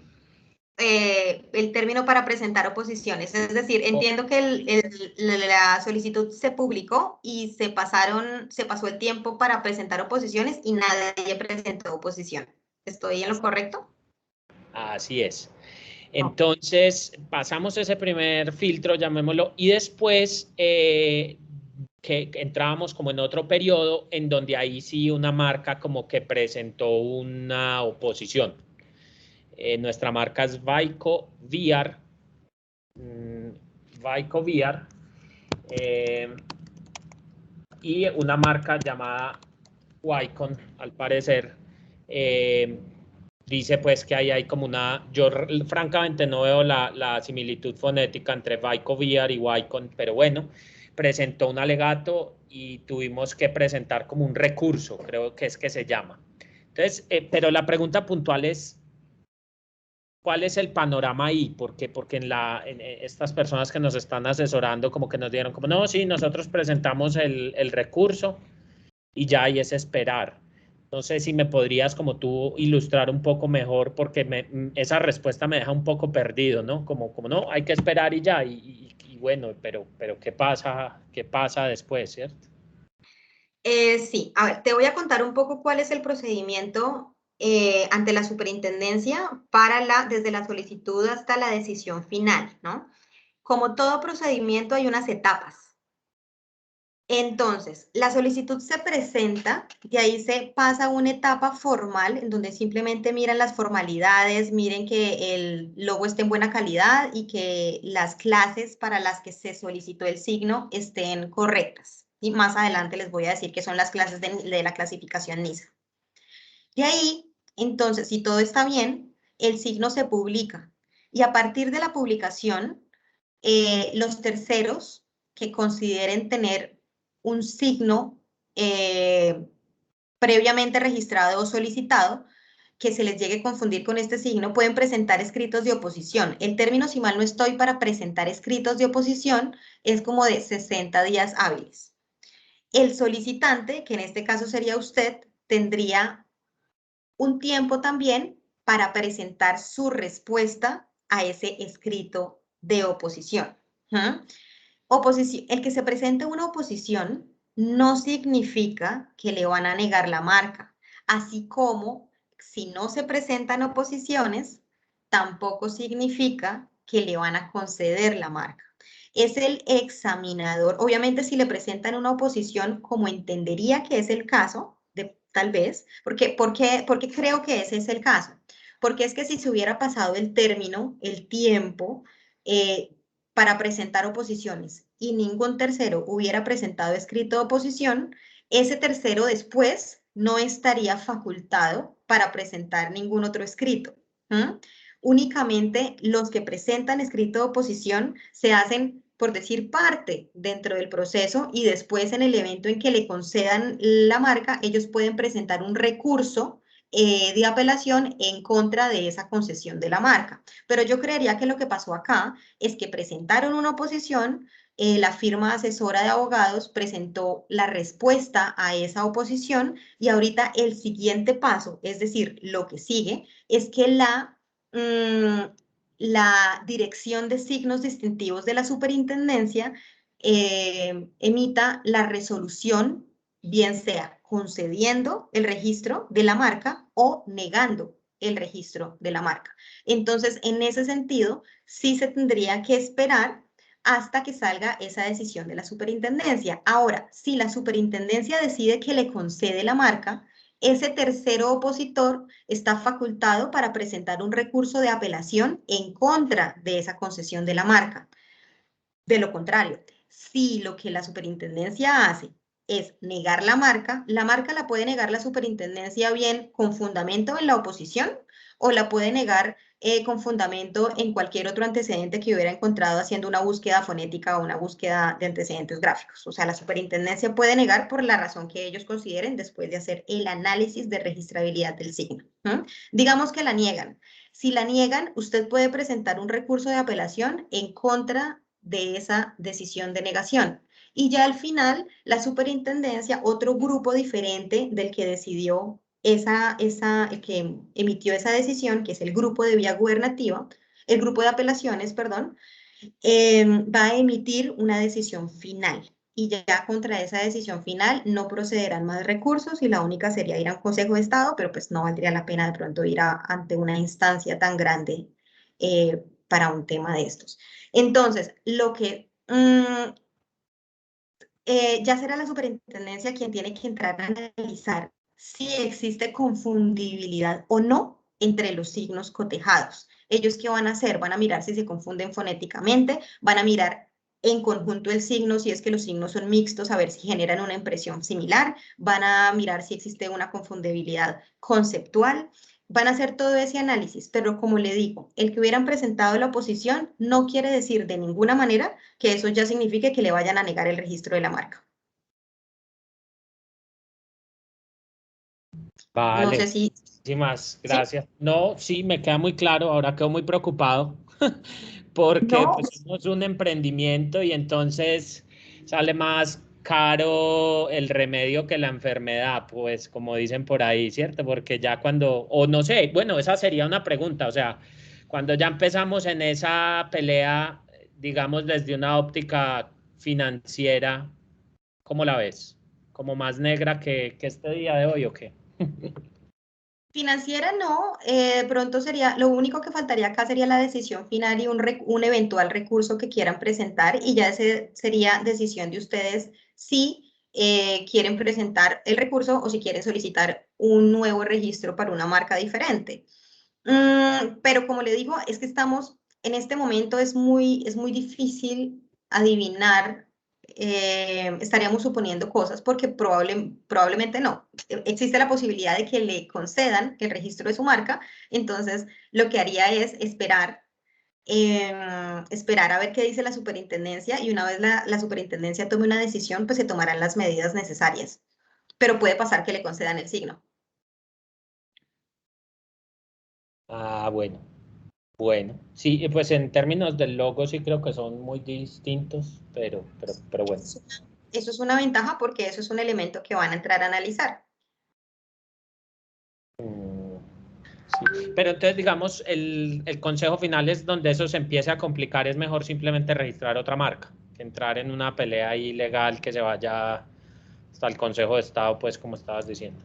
No, eso, no, al Consejo de Estado igual es bien difícil que alguien se vaya al Consejo de Estado. Lo normal es que, porque es muy costoso y es un trámite muy largo. Entonces, ya sería decisión de ustedes si quieren presentar un recurso de apelación o si quieren solicitar un nuevo registro marcario con un signo diferente. Pero pues eso ya tendrían que verlo en el momento en que les salga la decisión. Tocas que estén muy pendientes. Si hicieron la solicitud del registro marcario a través de una firma de abogados, la superintendencia va a notificar la resolución a esa firma de abogados y ellos serán los encargados entonces de informarle en debido tiempo, que tiene tanto tiempo, o si las buenas noticias de felicitaciones le concedieron su registro de marca. Entonces sí es un tema como de esperar por ahora, a ver qué podría llegar a pasar ahí. Vale, muchísimas gracias, muchas gracias. Bueno, con todo gusto. Gracias por tus preguntas. Eliana, dando continuidad y cerrando el tema de la pregunta, ¿cuál es la mejor, digamos, opción para una startup? Porque si, o sea, tú consideras que mejor es mixta que nominativa, ¿cuál de las dos tiene un mayor cubrimiento? Digamos, si se puede decir así o se puede hablar en términos legales. No, en cuanto al cubrimiento, el cubrimiento te lo van a dar las clases, es decir, los productos o servicios que estés intentando distinguir a través del signo. El tema de la marca nominativa o la marca mixta o la marca figurativa, normalmente la que más le gusta a los empresarios es precisamente la mixta porque tiene un elemento visual diferente a simplemente las letras, ¿cierto?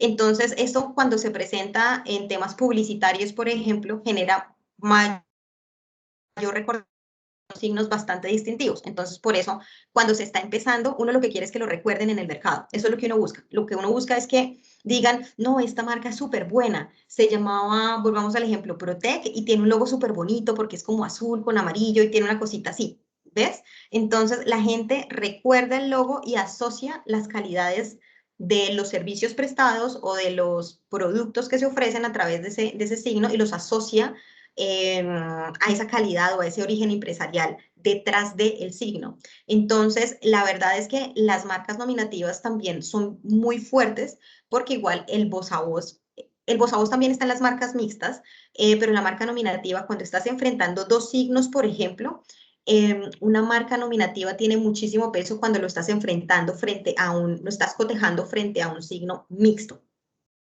Porque en un signo mixto tienes la parte distintiva, pero la parte nominativa tú no sabes cómo la vas a usar. Pero eso ya es más pensando en que alguien pueda eventualmente solicitar un signo que se pueda parecer o se pueda confundir con el tuyo. Pero como un empresario no está pensando en eso, un empresario lo que está pensando en un principio es, yo quiero tener un signo fuerte, un signo que pise en el mercado, un signo que los consumidores recuerden cuando lo vean, un signo bonito, ¿no? Un signo, se recomienda mucho que sea un signo fácil de pronunciar, que no sea un inglés o una palabra bien rara, de otro idioma X en francés, no, que sea un signo fácil de pronunciar y con un logo atractivo para que se pueda consolidar más fácilmente dentro del mercado. Pero en cuanto a lo que abarca, en eso pues yo creo que vamos a hablar ahorita de la clasificación de NISA, que es la otra parte que es supremamente importante en tema de marcas. Eli, gracias. Por ejemplo, bueno, ahorita que vamos a pasar a la clasificación NISA, quería preguntarte también si alguna marca está relacionada con una palabra haciéndose referencia a un animal, por ejemplo, panda, leopardo, o referencia a una flor, que son como temas endémicos o de animales. ¿Es posible como también registrarla o hay otro tipo, pues digamos como de registro o hay otras modalidades que se puedan utilizar? Es recomendable que una marca tenga como asociación con el nombre de un animal o de un color o de la marca café, por ejemplo. Es indistinto sin lo que no se puede es, por ejemplo, solicitar el registro de una marca, utilizar una expresión que pueda ser genérica o descriptiva. Eso es lo que no se puede. Pero, por ejemplo, yo puedo utilizar la marca, no sé, la marca chocolate para proteger productos de vestuario. No tienen nada que, no se asocian, no importa. Yo puedo utilizar, yo puedo marcar poner una marca que se llame perro para proteger sombreros. Ok, perfecto, No entendí. hay, exacto, entonces no hay ningún, de hecho hay muchas marcas así, lo que no se permite es que tengan una relación con lo que están intentando proteger. Yo no puedo proteger más manzanas con una marca que se llame manzana, porque yo no me puedo apropiar de un término que todo el mundo tiene derecho a usar. Yo cómo le voy a decir al resto, oye, ustedes no pueden utilizar la palabra manzana cuando estén haciendo publicidad de las manzanas que usted vende. No puedo, no puedo porque eso es un término que todo el mundo tiene que poder usar. Esa es como la lógica detrás de. Ahora, para que una marca, bueno, las marcas también tienen que cumplir con unos requisitos y los requisitos tienen que ver con lo que estábamos hablando con la pregunta del señor Manuel, de la confundibilidad con otros signos que estén previamente solicitados o previamente o que ya se encuentren registrados. Entonces, los signos no se pueden registrar como marca si son idénticos o semejantes a una marca anteriormente solicitada para los mismos productos y servicios. Y aquí le voy a añadir otro pedacito y es para productos y servicios que también tengan una relación directa entre ellos, no solamente para los mismos productos y servicios. No pueden ser idénticos o semejantes a un nombre comercial protegido, es decir, el nombre comercial es como se llama la empresa. No pueden ser idénticos o semejantes a lemas comerciales, que son accesorios a las marcas y son las frases que son accesorias a las marcas. Y no puede ser idéntico o semejante a un signo distintivo de un tercero si esto puede generar confusión entre los consumidores. ¿Cuándo se puede generar confusión entre los consumidores? Que en temas marcarios es lo que se conoce como riesgo de confusión. Cuando fonéticamente son parecidos, entonces en la pronunciación se parecen, o cuando a pesar de que no tienen parecido en la pronunciación, tienen signos muy similares, como por ejemplo en los casos que estamos viendo están Sunbox, que se parece al logo de Starbucks, ¿no? Entonces Starbucks y Sunbox pues, se pronuncian fonéticamente, son muy distintos, pero en general el conjunto marcario sí se parece, entonces el consumidor podría confundirse y podría pensar que los dos están asociados a una misma casa empresarial. Hugo Boss, por ejemplo. ¿No? Entonces la gente puede pensar que de pronto o es Hugo Boss o Hugo Boss también proviene de del mismo origen empresarial. No que son la misma marca, pero pues los consumidores tienden a confundirse de esa manera.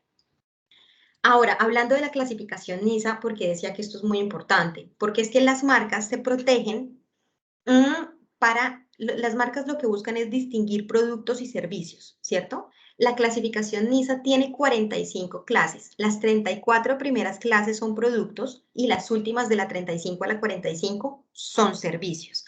Entonces, si yo quiero proteger prendas de vestuario, la clasificación va a ser la 25. Y si uno mira esa clasificación, la 25, va a tener un sinfín, blusas, chaquetas, pantalones, trajes de baño, va a tener una cantidad de productos y uno lo que tiene que hacer es escoger todos esos productos de vestuario y decir yo lo que quiero es distinguir estos productos a través de mi marca. Si son servicios, por ejemplo, los servicios educativos están en la clase 41, los servicios de restaurante están en la clase 43, hay también para servicios funerarios, hay para servicios de seguros, hay para servicios financieros. Los servicios también obviamente se protegen a través de marcas y por eso es tan importante la clasificación. Uno puede solicitar varias clases en una solicitud, pero el precio se va a aumentar dependiendo del número de clases que le voy metiendo a mi solicitud.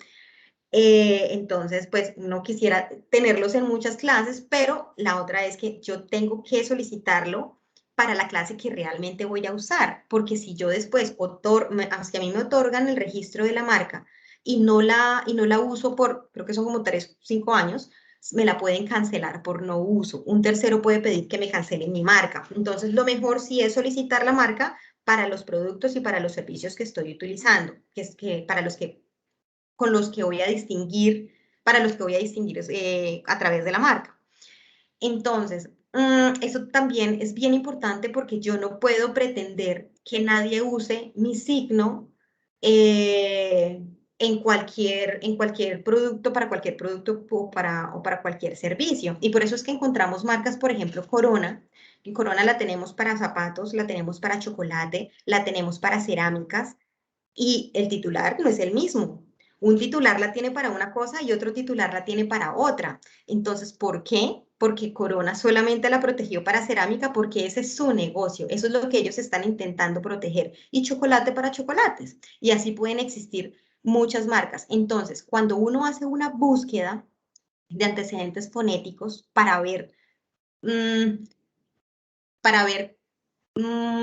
qué tanto riesgo, qué tantas posibilidades de registro tendría mi signo si llego a presentar una solicitud de registro de marca, yo tengo que hacer esa búsqueda es en las clases de mi interés o en las clases relacionadas, ¿no? Entonces, por ejemplo, la superintendencia va a negar una marca que se pueda confundir. Si una marca está intentando o protege vestuario y me están solicitando una marca para proteger artículos de cuero como correas, la superintendencia va a decir estos dos son relacionados porque es muy común que el empresario que fabrica y que vende prendas de vestir también fabrique y venda correas de cuero.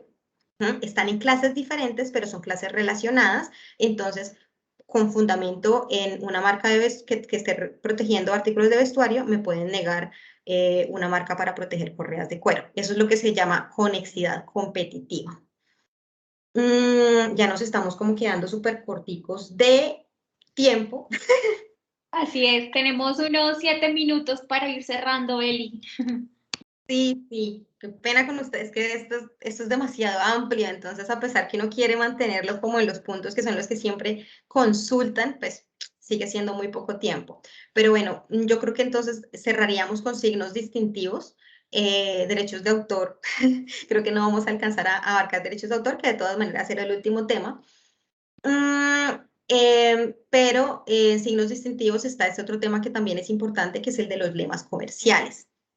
Los lemas comerciales son palabras o son frases que se utilizan como complementos de las marcas. Entonces, lo importante de los lemas es que los lemas son accesorios a las marcas y dependen de la marca, de la vida de la marca. Entonces, si la marca me la niegan y yo solicité al mismo tiempo un lema, pues el lema también me lo van a negar, porque si no hay marca, no hay lema.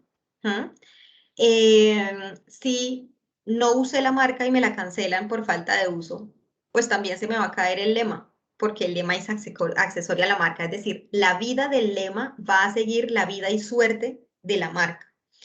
Es más fácil lograr el registro de los lemas porque como normalmente son frases, tienden a ser más distintivos. Ahora, cuando el lema es supremamente largo, lo van a negar por falta de distintividad porque la gente no se va a poder acordar de un lema tan largo. Pero si es una frase pequeña, aquí yo les tengo algunos ejemplos. Ideas for Life de Panasonic, que eso siempre lo encontramos. Red Bull te da alas, él te da alas, es un lema. Connecting People para Nokia es otro lema. Aquí pues tenemos como varios ejemplos. O Bancolombia, ¿cuál era el de Bancolombia? Como que le pone el alma, gente que le pone el alma, por ejemplo. Esos son lemas. Le estamos poniendo el alma, era. Le estamos poniendo el alma, creo, sí. Esos son lemas, entonces cuando uno escucha el lema, uno piensa en Bancolombia, porque uno sabe que eso es lo que accede a la marca Bancolombia y se tienen que usar en conjunto. Entonces, si Bancolombia lo quiere usar, tiene la opción de utilizar solamente Bancolombia o lo puede usar Bancolombia con el lema debajo. Lo que no se hace es usar el lema aparte, entonces siempre se va a usar en conjunto, pero tienen una protección independiente, en solicitudes independientes, tienen costos independientes y se tienen que solicitar para los mismos productos y servicios para los que se solicitó y se registró la marca. Recomendación, yo lo recomiendo, la verdad, y es, si tienen una solicitud de marca y tienen muchas ganas de solicitar el lema, espérense a que les concedan la marca, porque es que si les van a negar, si les llegaran a negar la marca, pues pierden también la plata del lema de una vez. Entonces, mejor espérense y solicitan la marca, esperan a que les registren la marca y cuando ya tengan un derecho consolidado sobre la marca, pues solicitan el lema. Me parece que es como el mejor camino. Pero la verdad es que sí se ve mucho que se solicitan al tiempo y eso pues también depende del empresario. Si tiene afán en que las dos cosas salgan al mismo tiempo porque tienen acuerdos comerciales o negocios o lo que sea, o que quieren empezar a poner de una vez la marca y el lema en algún producto o en alguna publicidad, entonces la solicitan al mismo tiempo. Pero se corre el riesgo de que se pierda si se niega la marca. Y creo que acá llegamos a derechos de autor. Entonces, si tienen alguna pregunta, porque pues ya empezar a hablar de derechos de autor creo que no valdría mucho la pena porque tenemos muy poquito tiempo. Pero si tienen alguna pregunta adicional con respecto a lo que hemos venido hablando de acuerdos, nuevas creaciones y signos distintivos, Eli, por bienvenidos. acá hay una manito levantada de Humberto. Mm, Humberto, abre tu sí, sí, sí. micrófono para realizarla. Sí, Bienvenido. ya está abierto. La pregunta mía es, vamos a ver cómo la formulo. Mi empresa en este momento está sacando una marca que sabemos que no existe en ninguna parte. Entonces, la pregunta es si se registra en Colombia, ¿qué hay que hacer? O más bien, es que ¿cómo lo pregunto? O más bien, ¿cómo proteger una marca a nivel internacional? No solamente a través de la SIC. Sí, mira, al igual que con el tema de patentes, las marcas también son territoriales. Si tú solicitas una marca en Colombia y te la conceden en Colombia, tú solamente tienes el derecho constituido en Colombia y no en ningún otro país. Entonces tendrías que solicitar tu marca en otros países. Ah, ok. Te interesa Perú, si te interesa Brasil y ta. Entonces, lo que sí hay es un acuerdo que se llama el Protocolo de Madrid. Y el Protocolo de Madrid no es que te vaya a otorgar un registro marcario internacional, pero sí te facilita un poquito la vida, porque eso se solicita directamente, bueno, a través de la superintendencia se pueden solicitar también registros por Protocolo de Madrid como oficina receptora. Ellos mandan esa solicitud eso también está en la OMPI, que está en Ginebra, Suiza, y ellos lo que hacen es enviar esas solicitudes a los países designados. Entonces tú ahí te estarías ahorrando, por ejemplo, los costos de los abogados por la solicitud, por la radicación de la solicitud del registro en esos otros países. Pero eso tiene un costo, entonces la verdad vale la pena cuando estás interesado en 3 países en adelante, ¿no? Como para que valga la pena el costo Sí, es de que de la... hecho ya estamos empezando a vender en otros países y la otra pregunta que te quería hacer es, eh, ¿mitiga algún tipo de riesgo registrar las marcas cuando se trata de un negocio digital? ¿A qué te refieres con riesgo? ¿Por qué riesgo? Sí, pues no sé si no registrar la marca, por ejemplo, en los países donde ya estamos empezando a vender, nos podría generar algún tipo de riesgo que se materialice después por otra parte. Entonces, por eso te pregunto. No, ¿Mitiga la algún verdad. tipo de riesgo no registrar la marca internacionalmente o inclusive nacionalmente? ¿O no? No. La verdad, el registro de la marca es un tema opcional. Los Ah, empresarios lo hacen. Muchas veces lo hacen también porque los acuerdos comerciales lo exigen. Y el riesgo que sí existe es que te copien la marca y que la registre otro. Porque es ah, que en temas de marcas, y eso sí que pasa, y pasa un montón. Y de hecho hay empresas de países asiáticos y hasta hace un par de años este era un tema muy tocado internacionalmente, porque ellos lo que hacían era detectar marcas que pudieran llegar a tener algún tipo de impacto y que estuvieran solicitadas, por ejemplo, uy, esa marca colombiana, eso seguramente se va a ir a los países de la comunidad andina o van a entrar en Brasil, entonces solicitaban la marca en esos otros países y después negociaban con el titular como diciendo, mire, yo tengo esta marca, pues yo la vendo. Entonces, ese es el riesgo que se corre. No existe una obligación como tal de registrar la marca, pero pues existe el riesgo de que alguien más la copie y la registre, antes que tú. ok, gracias. Dale. ¿Alguna otra pregunta? También siéntanse libres de liberar su micrófono y realizarle todas estas preguntas a él y aprovechar al máximo el tiempo que tenemos acá en caso de que ustedes tengan alguna, pues digamos, algún caso o algún issue que ustedes puedan decir, oiga, me parecería importante trabajarlo con Eliana y con Cavelier y con el equipo de Cavelier posteriormente.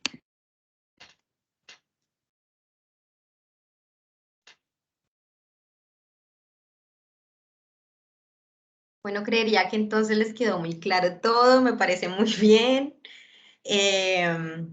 Estos temas, pues, intenté abarcar los temas de propiedad intelectual que resultaran relevantes para empresas, para que se blinden legalmente y tener una mejor idea de qué son estos intangibles protegibles a través de la API, cuáles son las figuras jurídicas que nos otorgan esta protección. Cada uno de estos temas ciertamente se puede profundizar muchísimo más, pero lo importante era mostrarles el panorama completo y sembrarles inquietudes que desde luego desde Cavalier Abogados con todo gusto estaríamos dispuestos a responder y acompañarlos en todo lo que lo requieran. Entonces espero haber cumplido con ese objetivo. Si tienen preguntas, de todas maneras las pueden hacer a través de Lina también. Y nosotros con mucho gusto les estamos aquí para colaborarles en lo que necesiten. Hey, tienes como tus datos para que también los emprendedores puedan contactarte y también al equipo de Cavalier. Aquí les cuento que es una de las firmas más importantes del país en desarrollo de negocios y también están reconocidos por muchos países de Latinoamérica. Así que, Eli, siéntete libre de compartir tus datos también para que los emprendedores puedan contactarte cuando lo requieran. Es un tema muy importante también porque tanto el branding como todo lo relacionado con propiedad intelectual y los asuntos legales son muy importantes a la hora de establecer negociaciones con grandes corporativos. Así que, Eli, muchísimas gracias por tu espacio, tu tiempo, esta mentoría. Gracias a todos los emprendedores que estuvieron conectadísimos con todas las preguntas muy interesantes. Seguramente muchos emprendedores también se están preguntando en sus cabezas cómo solucionar estos temas. Y de nuevo, muchas gracias a todos por conectarse. Los esperamos también, dándoles una cuña. Los esperamos en nuestro segundo ciclo de formación en temas de inversión con Arrebol Capital este próximo jueves 26 de 9 de la mañana a 11 de la mañana para que no se lo pierdan. Vamos a tener igual agendamiento, registro y les estaré avisando prontamente por sus correos. Muchísimas gracias, Lina. A ti, gracias. Hasta luego a todos, que estén muy bien. Chao, chao a todos. Chao. Gracias. Chao, Gracias, chao. hasta luego. Hasta luego, que estén muy bien. Muchas gracias, Lina. Gracias a todos. Muchas gracias a todos. Con muchísimo gusto.